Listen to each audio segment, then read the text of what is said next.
Bir həyat hekayəsi. Sevinci, kədəri, problemi və həyat təcrübəsi ilə dolu olan təsirli və ibrətamiz bir həyat hekayəsi. Hər insanın özünə məxsus bir həyat hekayəsi var. Müxtəlif həyat hekayələrini dinləmək üçün 96.9 tezliyində Marnoli Radiosunun canlı efirində Rübabə Muxtarovanın təqdimatında çərşənbə axşamı saat 12:00-da dinləyə bilərsiniz.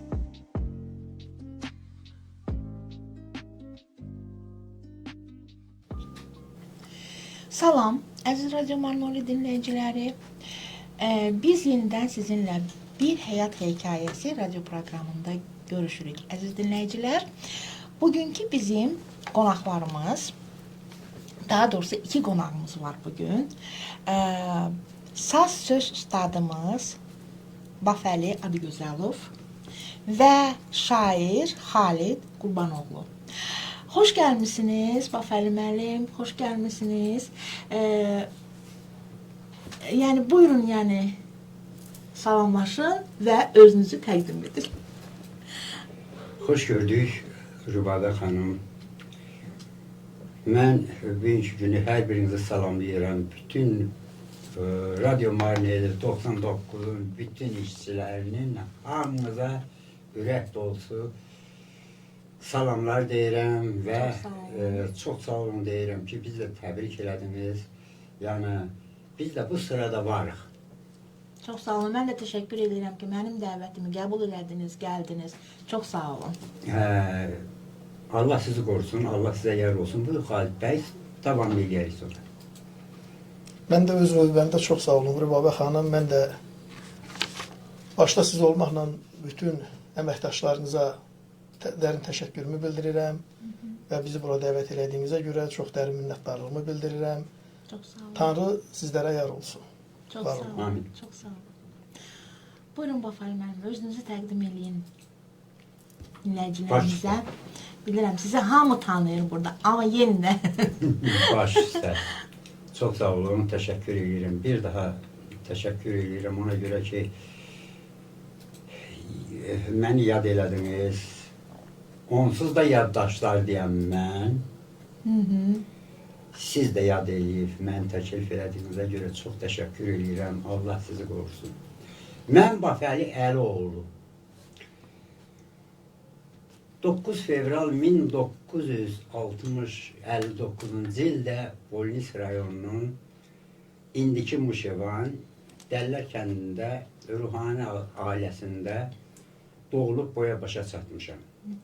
Babam, dədəm Molla Aslan, Molla Aslan deyirdi. Dinə bağlı olmağına baxmayaraq, saz sənətini, aşılıq sənətini çox sevirdi. Özünə görə dədəm Molla Aslan tanınmış bir şəxsiyyət idi. Bizim kənddə, bu canlı yayındır, verilişdə hamı qulaq asacaq. Mən burada yalan danışsam, kimsə deyəcək ki, sən oradan niyə yalan danışırsın? Gələn qonaqların çoxu Molla Aslanın evində əyləşərdi. Mən bəxtəfər bir insanam ki, çox bəxtəfər bir insanam. Kamandar azman sənətkarımız, xan kamandarımız, Dədə Hüseynimiz, Əmrahımız, Əhmədimiz, Məhəmmədimiz, Aşıq Əmirimiz mənim beşimin başında saz çalır. Mən ona görə bəxtəfər deyirəm özümə. Və üzr istəyirəm, adlarını saymadığıma görə bütün Borçalının azman sənətkarları bizdə olur. O vaxtlardan dədəmin sənətə vurğunluğu olub, kiçik oğlu, böyük oğlu mənim atamdır.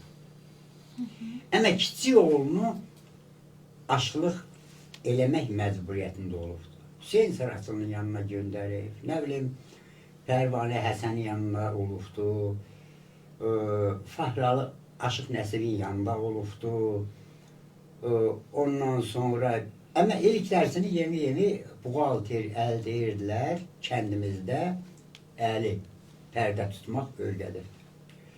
Ya ondan sonra da mən yəqin ki damarıma nə tər demək olar, qaynaq oldu, yoxsa nə oldu? Mənim də sinəmdə, ürəyimdə bu sənət davam elədi. 77-də hərbi xidmətə getdim.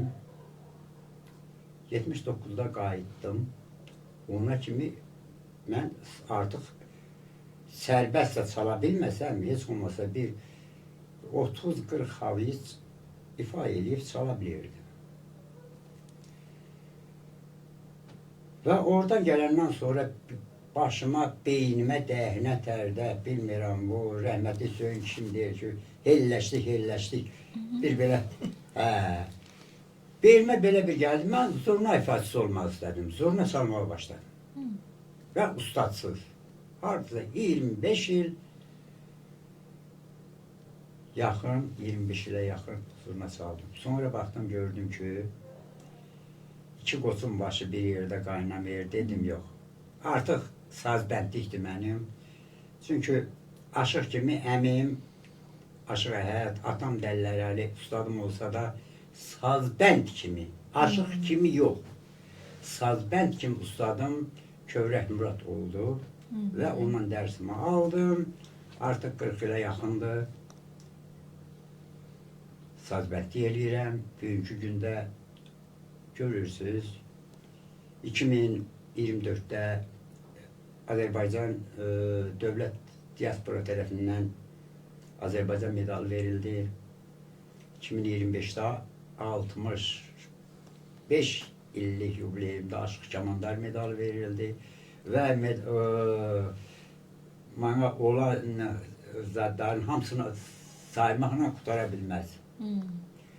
Və mən elmə, obama, hər birinizə təşəkkür edirəm ki, bugünkü günü məni bu səviyyədə tutursunuz, bu səviyyədə saxlayırsınız. Allah sizə yar olsun. Siz yaşayın, mən də sizin kölgənizdə. Çox sağ olun. Allah sizə də can sağlığı versin, Baxar müəllim. Buyurun, indi siz biraz özünüz haqqında danışa bilərsiniz. Çox sağ olun Rübabə xanım. Yenə öz növbəmdə yenə sizə öz təşəkkürümü bildirirəm.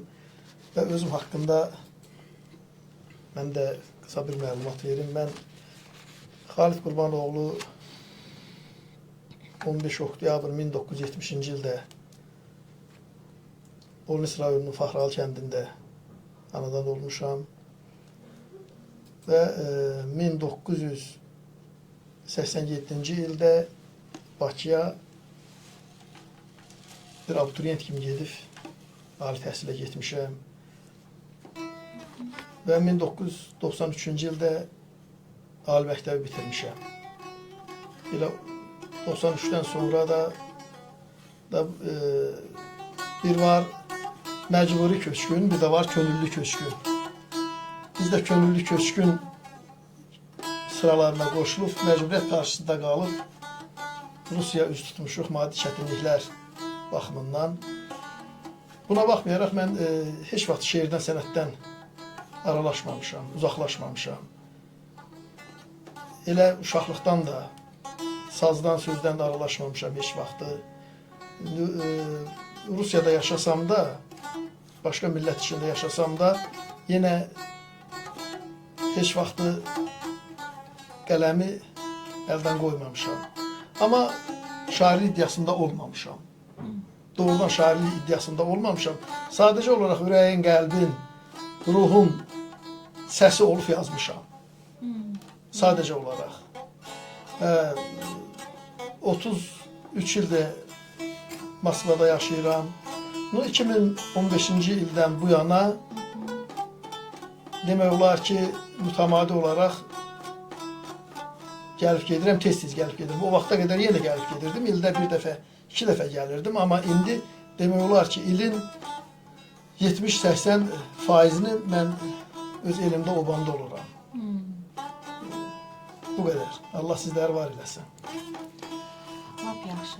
Hər ikinizə bax belə bir sual verim. Buyur. Həyatınızda dönüş nöqtəsi olan, məsələn də, yəni bir hadisə varmı? Nəsə belə bir hekayəniz var mı ki, sizin həyatınızda nəsə bir dönüş nöqtəsi olub? Vallahi elə bir şey yoxdur, olmuyor mənim həyatımda.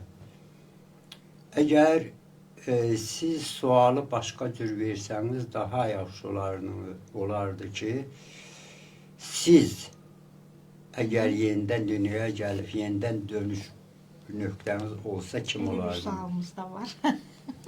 Nəyi fərqli Kim edərdiniz? olardı? Məsələn, bax, o sualı verərəm sizə ki, Mən yenə də sazbənd olardım. hə, Babam Qorqud, avazlısan, sən Adəmdən qalıbsan, əsrlərin hər dərdini pərdə-pərdə çalıbsan, qəhrəmanlar, sərkərdələr, xanlar yola salıbsan, ozanların sinəsindən çox düşübsən yad elə. Mən yenə sazbənd olardım. Bu sazı bugünkü gün həncəri sevib, sinəmdə sıxıb, bəstəliyib, gələcəyə ötürürəmsə, əgər mən dünyaya gəlsəm, dönüş nöqtəm olsa, yenə həmin sazbənd olardım. Buyurun. Rübabə xanım, mən həyatımda şeiriyyatla bağlı heç bir dönüş olmayıb. Sadəcə olaraq mənim şeiriyyata bağlılığım elə öz axarında, uşaqlıqdan bu yana kimi nə cür davam edirsə də axarından eləcə də davam edir. Amma öz şəxsi həyatımı götürəndə, bəli, mənim Rusiyaya köçməyim mənim üçün çox böyük dönüş oldu və mənim üçün ağrılı oldu mənim gedişim. Mən heç təsəvvürümə belə gətirə bilməzdim ki, mən öz yurdumdan, ata yurdumdan bu qədər, bu uzun müddət mən aralaşa bilərəm. Mən heç onu uşaqlıqdan da təsəvvürümə gətirə bilmirdim. Amma məcburiyyət qarşısında qaldım və getdim və mənim həyatımda bu dönüş yaratdı. Və ikinci dönüşüm də mənim qayıdışım oldu. Mən öz övladlarımı da məsləhət elədim və onlar da çox böyük məmnuniyyətlə qarşıladılar və orada dünyaya gəlmiş, orada böyümüş, orada hər üçü ali təhsil almış övladlarımın üçü də qərar verdilər qayıtmağa Gürcüstana. Və burada yenə öz həyatlarını qurublar. 2 qızım, 1 oğlum, hamısı öz həyatını qurublar. Üçü də Gürcüstanda, Tiflisdə yaşayırlar.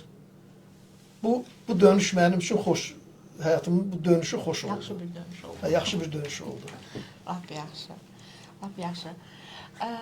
Xalid müəllim, bax, sizi məsələn şeir yazmaqda nə ruhlandırır? Nələrdən ruhlanıb şeir yazırsınız? Bilirsiniz, Rübabə xanım, mən demək olar ki, real həyata baxıb yazıram. Real həyata baxıb. Məni el-oba, vətən sevgisi, el-oba sevgisi, yurt sevgisi məni ən çox ruhlandıran bu duyğulardır. Və bu baxımdan demək olar ki, şeirimi hamısını bunlara bağlamaya çalışıram. Lap yaxşı. Xalid müəllim, bəlkə bizim üçün sazla nəsə bir musiqi. Saz məndə, şeirdə, şairdə. Lap yaxşı.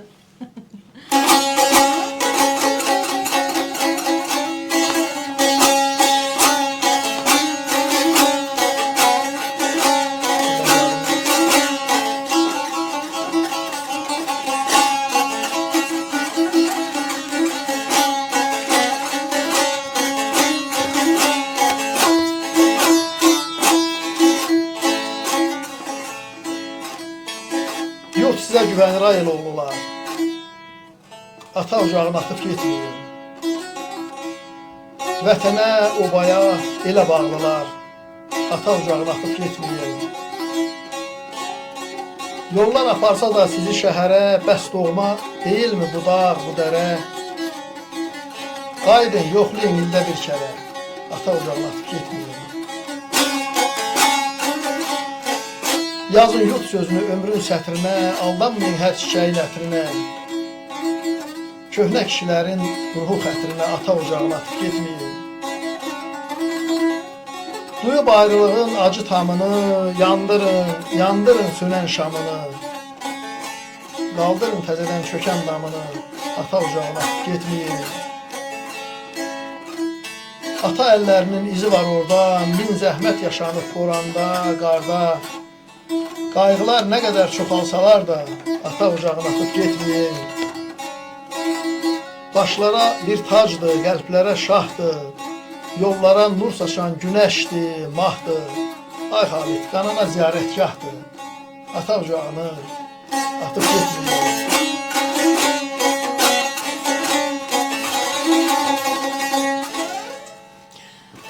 Çox sağ olun, çox sağ olun. Əllərinizə sağlıq, Sağ olun, səsinizə qüvvət. Belə bir sual verim hər ikinizə. Sizi ayaqda tutan əsas prinsip nədir? Valla sual qəribə olsa da hər kəsin öz prinsipi olmalıdır. Ayaqda tutan əvvəla insanın mənliyidir. İnsanda mənlik olmasa ayaq üstə dura bilməz. O bir tərəfə keçəndə vallahi elə bax budur. Mənim bu sazım, bu sözüm cəmaət bir aptekdən başqa bir mənəm 7-24 işləyən. Bir də apteklər işləyir 7-24.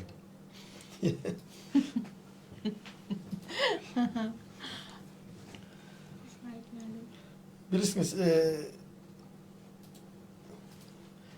bir həyat eşqi, bir də yaradıcılıq eşqi. Düzgün, həyata düz baxış, ayaqda saxlayan bunlardır. Bir də öz, ustad demişkən, öz insani borcumuz var bizim. Bəli. El qarşısında, oba qarşısında, xalq qarşısında, cəmiyyət qarşısında, ailə qarşısında, bəli, övladlar qarşısında, bəli, bunların hamısı mənlikdir və bizi də ayaqda saxlayan elə budur. Və sadəcə olaraq biz bu prinsipləri qorumasaq, demək olar ki, bizim həyatımızın heç bir mənası da olmaz. Doğru. Düzdür, düzdür. Sağ olun. Boş vaxtlarınızda nə ilə məşğul olmağı xoşlayırsınız? Əgər boş vaxtınız varsa. Ümumiyyətlə, nə etməyi xoşlayırsınız boş vaxtlarınızda? Valla düzün desəm, mənim bir azacıl xəsiyyətim var. Boş vaxtlarımda nəvərimlə dalaşmağı xoşlayıram. Niyə dalaşma? Sadəcə bilmirəm, bilmirəm. Onunla dalaşıram, ondan zövq alıram. O da mənlə dalaşır, mənlə zövq alır. Bunu gerdə qalan şeylər nazımdır, sazımdır, gözümdür, gözümün ışığıdır, sazımla. Tabii ki, evlatlarım, həyat yoldaşım hamısı öz yerində. Ancaq dedim, vallahi bizə nəvəmlə dalaşmağı sevirəm. Cavab yaxşı.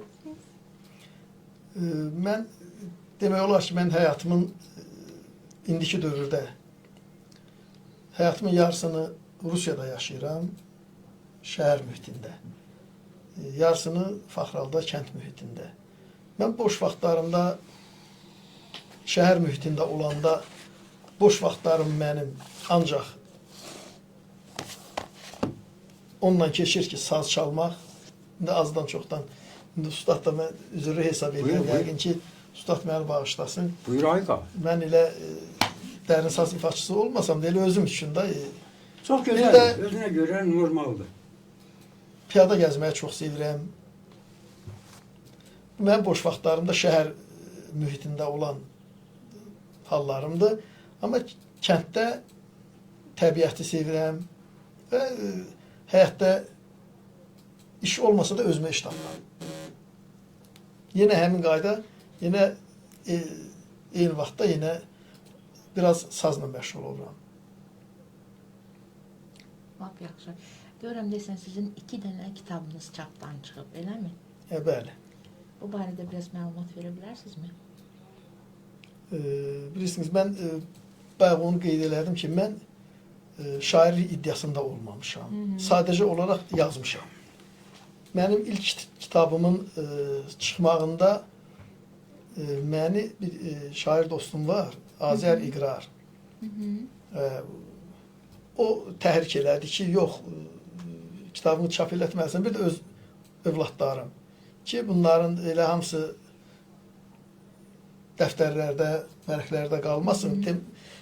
Demək olar, bir dənə də dəftərim itmişdi. Onda yadıma da sala bilmədim o şeirlərin çoxunu. Onların təhrikindən, elə redaktor da Azər İqrarı oldu, tərtibatçı da Azər İqrarı oldu. Ön sözü də birinci kitabımda 50 illiyimə, 50 yaşıma öz övladlarımın hədiyyəsi kimi bunu mən qəbul elədim və onlar doğrudan təhrik elədilər və ön sözü də bizim yaxınlarda rəhmətə getdi böyük şairimiz Səməndər Məmmədli. Ön sözü də Səməndər Məmmədli yazmışdı birinci kitabıma. İkinci kitabımı da yenə 55 yaşıma, yenə həmin qayda, yenə Azər İqrarın təhriki ilə. Ön sözü də Musa Nəbioğlu, Aşıqlar Birliyinin katibi Musa Nəbioğlu yazıbdı. Əməkdar mədəniyyət işçisi, Azərbaycan Aşıqlar Birliyinin məsul katibi, bizim Darvaz balası, Borçalı balası. Salamlayıram buradan Musa müəllimə. Eşq olsun, uğurlar olsun. Uğurlar olsun. Lap yaxşı. Vəfəl müəllim, görürəm kitabı da götürmüsünüz. Nəsə desən, fikirləşirsiniz, nəsə oxumaq ya çalmaq. Valla, onsuz da məni hamı tanıyır. Birdən xırıllıya oxuyuram, birdən də normal oxuyuram. İndi baxaq görək. Yox, oxuyun. Xalid bəyin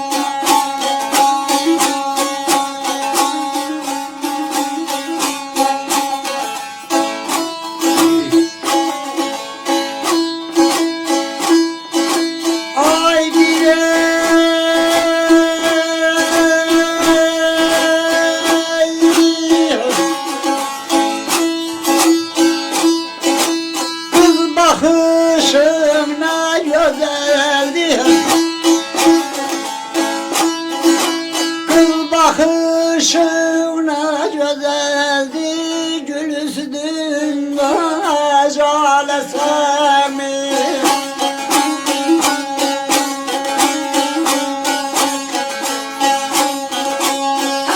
Etirim bahar etirim, etirim bahar etirim. Nergis sevmi, lale sevmi, lale sevmi, lale sevmi.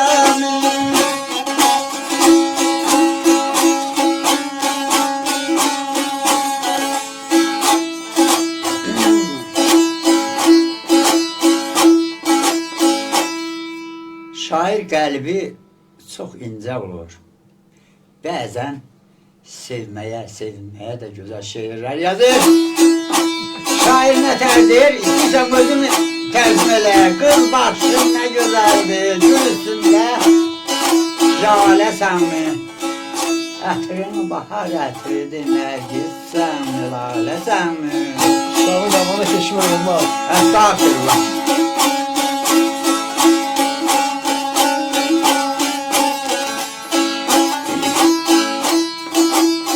Yaralı bu şeylərim, ömrümü payı şeylərim. Ağza zalım qızı içməmiş beyhuş eylədim. Neydi olu piyalə sən?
sual verim hər ikinizə. Gələcək üçün arzu və planlarınız nədir?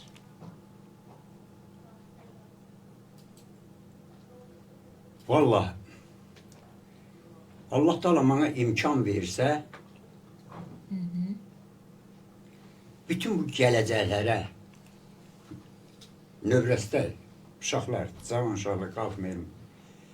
Derdim size ant verirəm Allah'a, hərənizə bir saz bağlayın, pulsuz sazı yaşadım. Siz Xalid müəllim. Bilirsiniz, mənim gələcək planlarım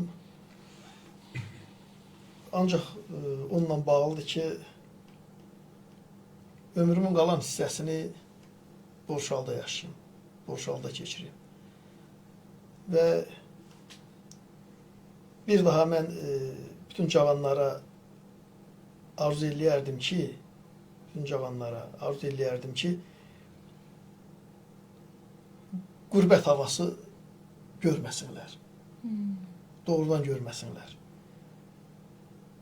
Çox çətindir.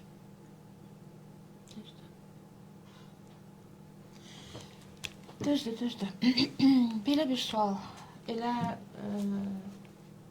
gənc nəslə demişkən, yəni belə bir sual verim ki, ümumiyyətlə məsələn sizin gənc nəslə nəyi məsləhət verərdiniz, nəyi tövsiyə edərdiniz? Bax, indiki bizim gənc nəslə. Rübabə xanım, bu sual çox həddindən artıq ağır bir sualdır.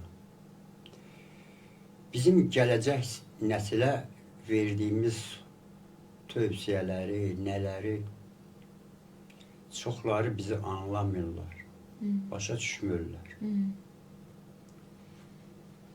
Bircə söz deyə bilərdim ki, yolun yarısından qayıtmaq çox gözəldir. Səhifə yol verən zamanlar yalvarıram, öz yoluna gəlsin, geri qayıtsın. Bunu deyə bilərəm. Çox ağır sualdır. Belə bu qədər deyə bildim. Bilirsiniz Rübabə xanım, indiki dövrdə bu əvvəl olanı olan kimi desək daha gözəl olar. Əvvəllər insanlarda mənəviyyat öndüydü. Son təəssüflər olsun ki, son vaxtlar mənəviyyat keçib arxa plana, maddiyyat keçib ön plana, təəssüflər olsun. Amma bugünkü gündə mən gənclərə məsləhət görərdim ki, elə obiyə bağlı olsunlar, bayaq dediyim kimi yurda bağlı olsunlar. Elə obiyə yurda bağlı olan adam yəqin ki, mənəviyyatda olar. Pis yollar, o qədər bu dəqiqə pis yola çəkən amillər var ki, özləri də, gənclərimiz özləri də bilmədən onların kəməndinə düşüb, onların, necə deyərlər, çıxa bilmirlər. Bax, bu çox çətin anlardır, Bir qəribə bir söz deyərdim, Yeti Mahmudun bir şeir var, orada 2 misrası var, deyir, bir yolluk keçib başımdan ötürdülər çölə daha. Belə bir şeir var. Bizi o vaxtı doğrudan da elədi. 17 yaşımızdan evdən çıxıb getmişik. Bizi heç bir nə tərbiyə verən olub olmaz o vaxta qədər ki. Bəli, o vaxta qədər. Eləydi da. Nə görmüşük onu? Amma indi... Amma tərbiyə görmüşük. Biz, yəni o ətalətlə, o enerjiya ilə biz getdik. Amma indiki cavanların 30 yaşında olan cavanı da gözləyirsən ki, yenə əyri yola gedə bilər. Amma bizdə 17, 16, 17, 18 yaşına çatmış adam gedə bilməzdi əyri yola. Təəssüflər olsun ki, bugün indiki dövrdə çətindir. Ona görə mən məsləhət eləyərdim gənclərimizə ki, həmişə çalışsınlar, düz yolda olsunlar. Böyük məsləhətinə qulaq assınlar. Məsləhətə qulaq asmamaq uçurum apara bilər. Var olun. Xalid müəllim, bəlkə yenə də şeirlərinizdən Birini okuyardınız. Halit müəllim hem şiir diyecek hem de bir Yok, yavaşça müşahede sarsa, yavaşça bir saç. Üstad.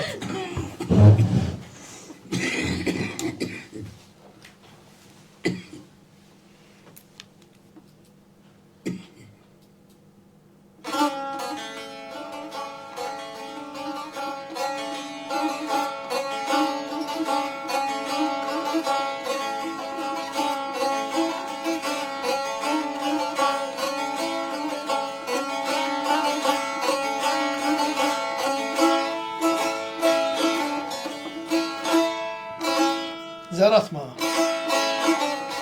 Onsuz da şiş veren değil. Səni uduzdurar nərdi dünyanın. Daxili çirgabla doludur, dolu, zahiri bərbəzək, zərdi dünyanın.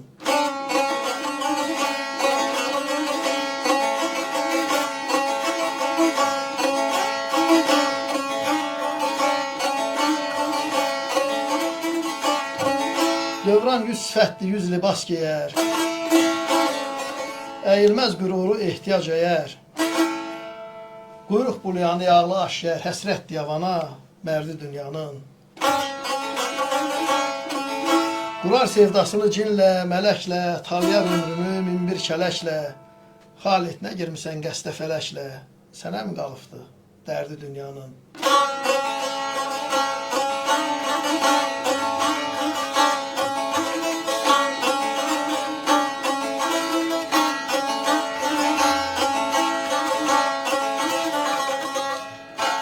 Karşısında saz çalmak çok büyük məsuliyyət olduğu için sazı yarıda koydum, üzürlü hesab edin. Tazanen de ürəklə vura bilmədim ustad karşısında.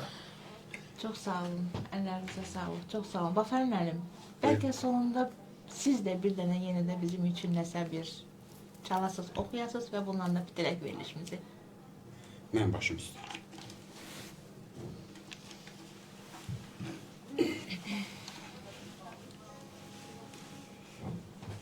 Çox oxumasam da bir bənd adətən bizdə qayda qanun budur.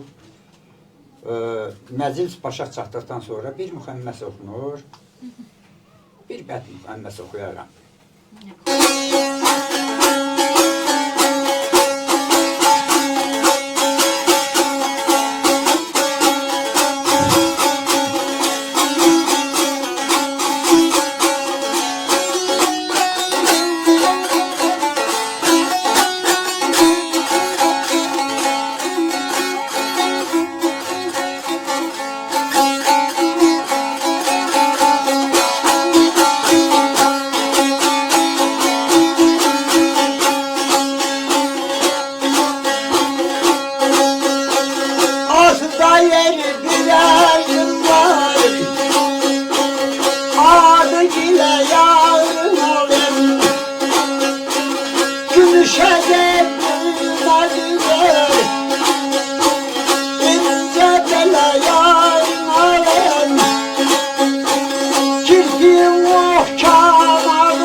Herkese gelsen bize güle güle yavrum alim.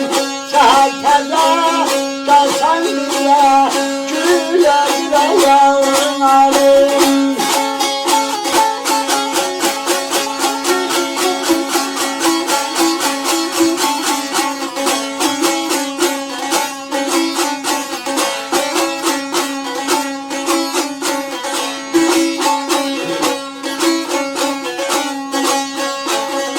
Gitmeyi güzedin yok ağacım. Gelsen cahana güzel. Peynir ve şirin şerbet. Ezmisan dahana güzel. Sen gelende bizim ele eyleme bahana güzel. Seni deyifin necet sevip kötellerin yana güzel. Gedək qoşa qal həmişə de yarın alın, beni de yarın almayın. Çok sağ olun, çok sağ olun efendim. Ellerimizde ses ve Sağ sesimize olun. kuvvet olsun. Siz sağ olun. Bugünkü günü bizi bu verilişinize teklif edildiğinize göre vallahi ben demezdim ki her gün ben olum, Halid olsun, o birisi olsun. Siz başardığınız kadar eğer olarsa genç nesilleri davet edeyim. Sazlı sözlü genç nesilleri. Ha bize ne var? O da, biz eleni kalbimiz göyde pırıllayıptı. Gördüğümüzü görmüşük. Gençler, nesiller üzere çıkartmak lazım. Bir daha teşekkür ederim size. Çok sağ olun, çok sağ olun. Bütün sizin Radyo Marneo'nun işçilerine. Çok sağ olun, çok sağ olun. Biz de bir şeyi tepeden dırnağa. Hamınıza çok sağ ol deyirəm. Təklif elədiniz bizə. Biz də başardığımız söhbət elədik, başardığımızı danışdıq, nə bilim, nəysə. Çok sağ olun, çok sağ olun. Bu samimi söhbətə görə çok sağ olun doğrudan. Siz sağ olun. Yenə də deyirəm ki, dəvətimi qəbul edib gəldiyiniz üçün sizə öz təşəkkürümü bildirirəm. Kollektivim adından da, öz adımdan da çox sağ olun. Çox sağ olun. Biz də seviriz. Çox sağ olun. Allah sizi var eləsin. Mən də öz növbəmdə öz təşəkkürümü bildirirəm. Siz başda olmaqla yenə bütün əməkdaşlarınıza uğurlar diləyirəm sizlərə, hər birinizə. Çox sağ olun, var olun. Çok sağ olun, çok sağ olun sizdə. Əziz Radio Marnoli dinləyiciləri, bugünkü bizim Bir Həyat Hekayəsi radyo proqramımızın qonaqları Bafali Adıgözəlov, saz söz ustadımız, ağsaqqalımız və şair Halid Qurbanoğlu idi. Gələn verilişlərdə sizinlə bir daha görüşənə qədər sağ olun əziz dinləyicilər, sağlıqla qalın. Teşekkür edirik. Bir həyat hekayəsi. Sevinci, kədəri, problemi və həyat təcrübəsi ilə dolu olan təsirli və ibrətamiz bir həyat hekayəsi. Hər insanın özünə məxsus bir həyat hekayəsi var. Müxtəlif həyat hekayələrini dinləmək üçün 96.9 tezliyində Marnoli Radiosunun canlı efirində Rübabə Muxtarovanın təqdimatında çərşənbə axşamı saat 12:00-da dinləyə bilərsiniz.